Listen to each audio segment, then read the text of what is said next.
In this guide, I'm going to show you how to fix the something went wrong error in Black Ops 2. This is Miguel from Just Boz, and before we get into this guide, make sure to like the video and subscribe to the channel with all notifications on for more content like this. It really does help out the channel and we'd greatly appreciate it. If you have any questions, just ask them down in the comment section below. I'm going to be doing my best to reply to every single comment down there.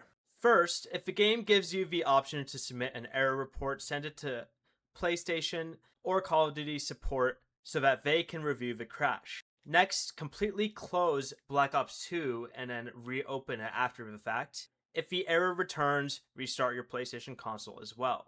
Pay attention to when the error appears. If selecting a specific menu, class, or option causes a crash, avoid that feature and try using a different class.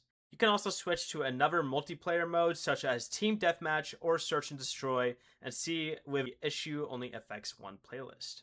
If the crash happens while playing with friends, try playing solo, joining a different player, or letting someone else host the lobby. If none of these steps work, contact PlayStation or Activision support and explain exactly what triggers the error. Before you leave, remember to like the video and subscribe to the channel with all notifications on for more content like this. It really does help out the channel and we'd greatly appreciate it. And if you did have any questions, just ask them down in the comment section below. I'm going to be doing my best to reply to every single comment down there. Peace.